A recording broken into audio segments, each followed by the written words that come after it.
खलानिशिवादावानुक्रवकं समाधिस्थं मूर्तिं भज ज्ञानदेव ओम नमो ज्ञानेश्वराय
जितेन्द्रियं बुद्धिमतां वरिष्ठं वातात्मजं वानरयुधमुख्यं श्रीरामदूतं शरणं प्रपद्ये राम राया चाशे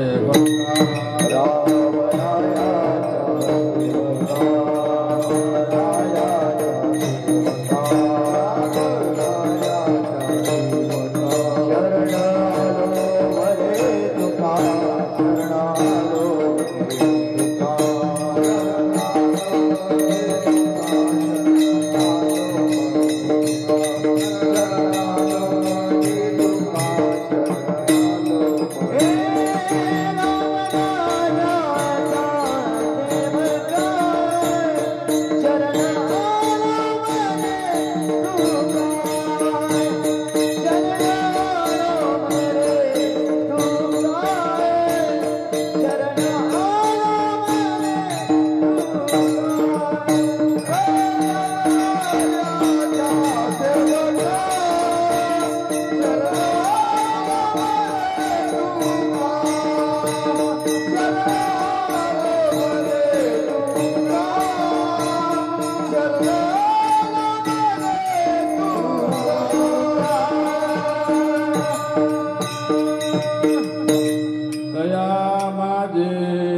दंडवत कपी कुळे हनुमंत करोनी विनवनी चरणी ठेवी तो माता परिसावी विनंती माझे पंढरीनाथा अखंडित सावे ऐसे वाटती पायी सावुनी संकोच ठाव थोडासा देई असो नसो भावालो तुझी आठाया कृपा दृष्टी पाये मनगळे पंढरी राया तुका म्हणे आम्ही तुझे वेळे वागुळे नामे भव पाश राहते आपुल्या थोडी अखंडित सावे असे वाटते पायी सावुनी संकोच ठाव थोडासा देई. हो प्रस्तुत प्राप्त प्रसंगी शिवे करता निवडलेला अभंग जगद्गुरु जगतवंदनीय जगतमान्य देवनिवासी तुकोबराय यांचा 4 चरणाचा संतपर प्रकरणातील संताची महती वर्णन करणारा उत्कृष्ट असा अभंग आहे. विठ्ठल विठ्ठल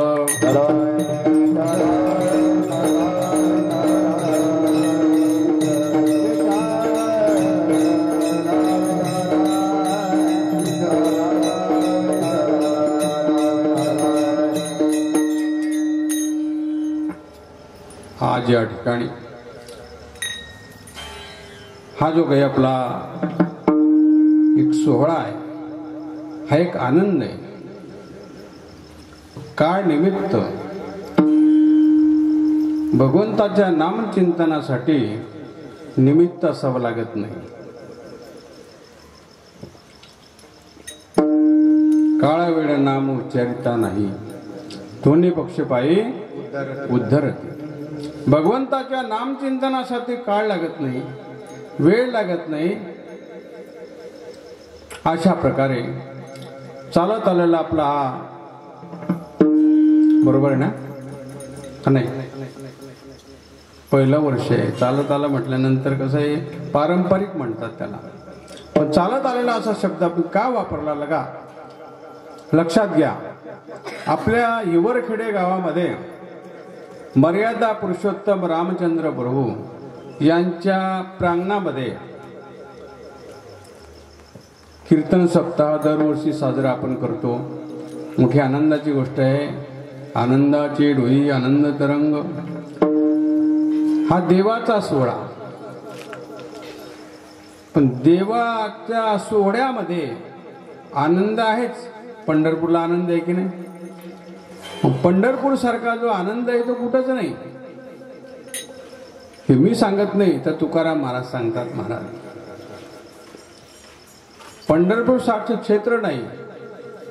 उदंड पाहिले उदंड वर्णिले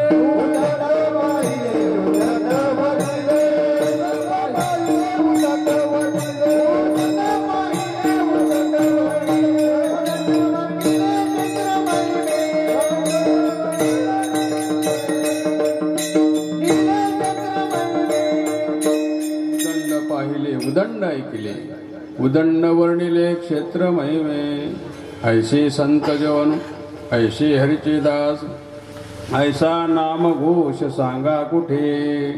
तसाच आनंद महाराज आपल्या या हिवरखेडे नगरीमध्ये होत आहे. परवाला काही दिवसापूर्वीच आपला रामप्रभूचा सोहळा आनंदात पार पडला. आणि त्यातले त्यात दुधाची गंगा वाहत असताना दुधामध्ये साखर पडावी नाही का. मग दुधात साखर पडल्यानंतर काय होत असतं माहिती तुम्हाला. दूध फिकं होतं का काय होतं गोड बनतं. असा हा दूध शर्करी योग आपल्या जीवनामध्ये आलेला आहे. आणि त्या दूध शर्करी योगामध्ये तुम्ही आपण बालगोपाल सर्व गावकरी मंडळ आमचे गायनाचार्य मृदंगाचार्य मी नेहमी सांगत असतो महाराज हा जो काही आनंद आहे ना आम्हाला क्षेत्राच्या ठिकाणी पाहायला मिळतो. आणि मी नेहमी सांगत असतो की या आनंदामध्ये लावोनी मृदंग श्रुती टाळ घोष शेवू ब्रह्मरस आवडीने. हा आनंद आमच्या वारकऱ्याच्या जीवनाचा. अजून दुसरा आनंद सांगू का तुम्हाला? देव बसे चित्ती त्यांची घडावी संगती ऐसे आवडते मना देवा पूर्वावे वसा. आज आपण ज्यांच्या दरबारात बसलेलो आहोत असे थोर संत भगवंत हनुमंतराय, त्यांच्या दृष्टीने जर आपण वर्णन केलं महाराज तर आपण काय वर्णन करावं? भगवान परमात्मा षडगुण ऐश्वर्य युक्त आहे. ऐका यश श्री अवदार्य ज्ञान वैराग्य ऐश्वर्य हे सहाय गुणवर्य वसती जेत म्हणून तो भगवंतू. हे 6 गुण भगवंताच्या ठिकाणी असतात. पण 6 गुण सुद्धा महाराज ज्याप्रमाणे पंतप्रधान पदावर बसल्यानंतर जसे एक एक मंत्र्याला पद वाटून देतो आहे की नाही, वेगवेगळं जलसंपदा मंत्री वेगळे, मटेरियल भरणारे मंत्री वेगळे, बरोबर आहे ना? आम्ही साधी माणसं, आम्हाला काही त्याच्यातली काही कल्पना नाही. अशा अनेक पद असतात महाराज. तसंच भगवान परमात्म्याने षडगुण ऐश्वर्ययुक्त असल्यानंतर एक एक गुण आपल्या भक्ताला दिला महाराज. कोणता गुण दिला? येसे थोरविला मारुती बिभीषण केला लंकापती अवदारे देऊनी कर्णाहाती कीर्ती दिगंती वाढविली. आपण मारुतीरायाकडे बलवान होण्याकरता येतो. मारुतीरायांचं दर्शन घेतो. कशा करता घेतो माहिती तुम्हाला? आणि मारुतीराय प्रसन्न होतात. बघा तुम्ही मारुतीरायांचं दर्शन जर तुम्ही दररोज घेतलं ना तुम्ही यशस्वी ठराल. कारण यश नावाचा जो गुण आहे हा भगवंतानी ते ऐश्वर्य, तो ऐश्वर्याचा जो गुण आहे तो हनुमंतरायांना प्राप्त केलेला आहे. विठ्ठल विठ्ठल.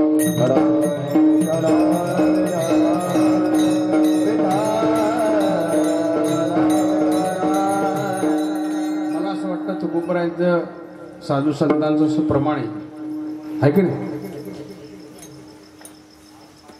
हनुमंत महाबडी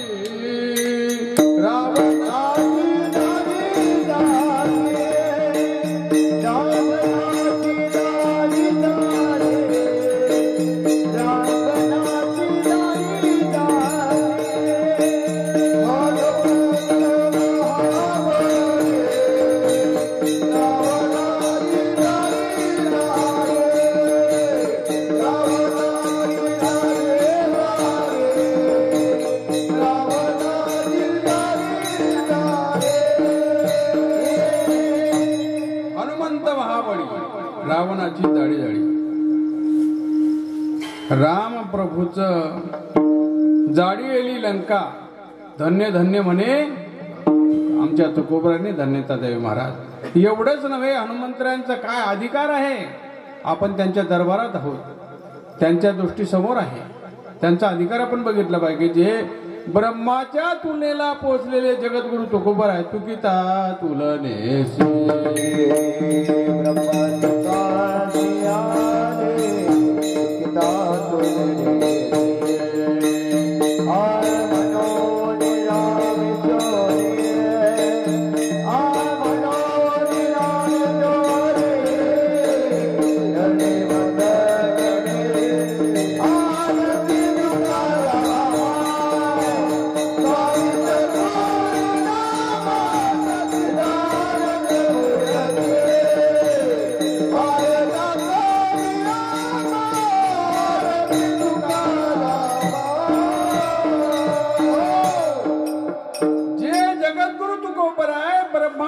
तुलनेला पोचलेले, ब्रह्मापर्यंत पोचलेले तुकोबर आहे. एवढा अधिकार तुकोबरांचा महाराज. तुकोबरांचा काय सामान्य आहे? तुकाराम तुकाराम तुकाराम तुकाराम.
घेता कापिय धन्य तुकोबा समर्थ जेने केला पुरुषार्थ अशा तुकोबऱ्यांनी आमच्या हनुमंतरायांची स्तुती करावी. स्तुतीच नव्हे तर त्यांना शरणागती पत्करावी महाराज त्यांची. शरण शरण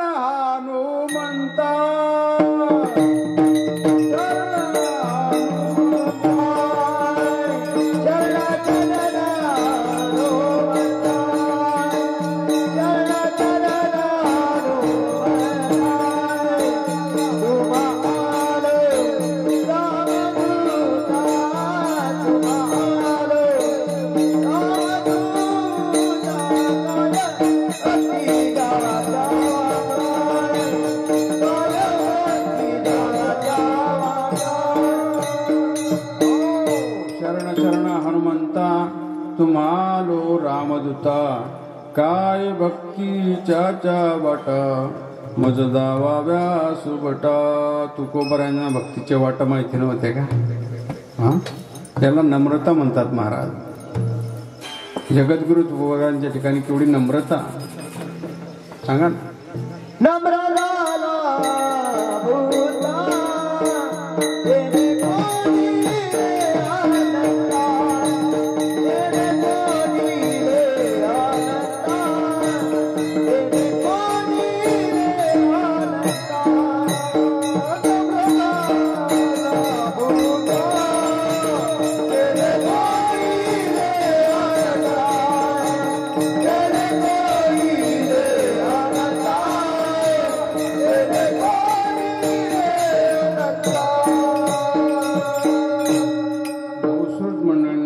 असेल की बाबा आता ज्ञानेश्वरी PhD झालेली आहे. आमची ज्ञानेश्वरी आणि यांचा गाथा याच्यातच कीर्तन होतं की काय, नाही का? लक्षात घ्या.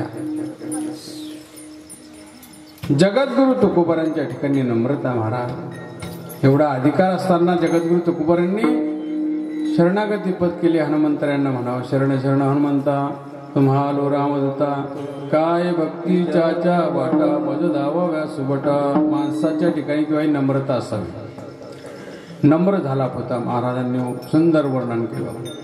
तेने कोंडिले श्री अनंता. पण कोणत्या ठिकाणी नम्र असावं आणि कोणत्या ठिकाणी नम्र नसावं याचंही शास्त्र आहे महाराज.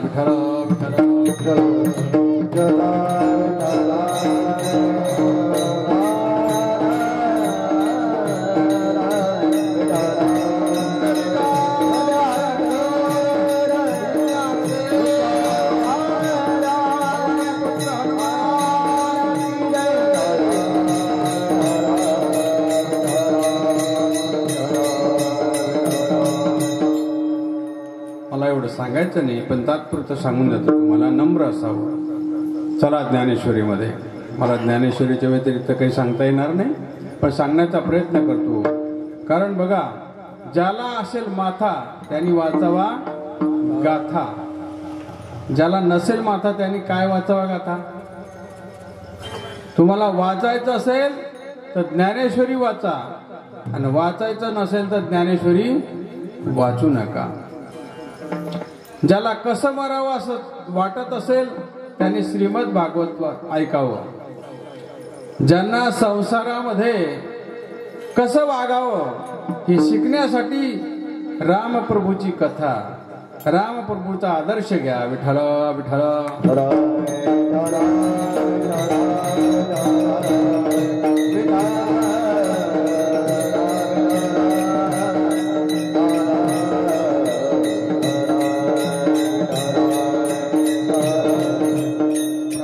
जर विचार केला तर आपल्या जीवनामध्ये दोनच ग्रंथाची गरज आहे.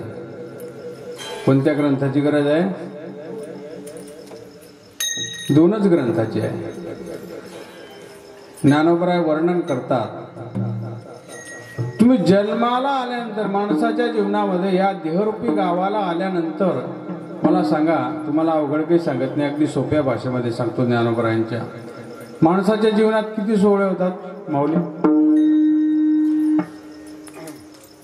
प्रामुख्याने 2 सोहळे होतात. किती होतात? देहाच्या गावाल्या जन्ममृत्यूच्या सोहळ्या ना म्हणू नये धनंजया जिया परी. जन्म आणि मरण. तुम्ही म्हणाल बाबा तुम्ही विसरले का, तिसरा सोहळा पण होत असतो नाही का, शुभमंगल हा सोहळा प्रत्येकाच्या जीवनामध्ये आहे ना.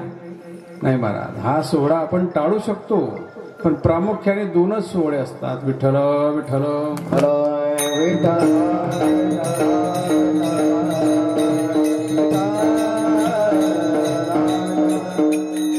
जन्म आणि मरण याच्यासाठी आपल्याला दोन ग्रंथाची गरज आहे. पहिली श्रीमद भगवद्गीता आणि श्रीमद भागवत. काय सांगितलं मी तुम्हाला? असं वाटत असेल बाबा इथं रामायण कथा चालू आहे, तुम्ही भागवताचं वर्णन करता, गीतेचं वर्णन करतात. पण एक सांगू का तुम्हाला, ज्यांनी हा भेद पाडला, कारण संत वाङ्मयामध्ये वारकरी संप्रदायामध्ये हीच एक गमक आहे महाराज. ही तुटी जर तुमच्या लक्षात नाही आली, समजून चालावं तुम्ही माळकरी नाही. विठ्ठल विठ्ठल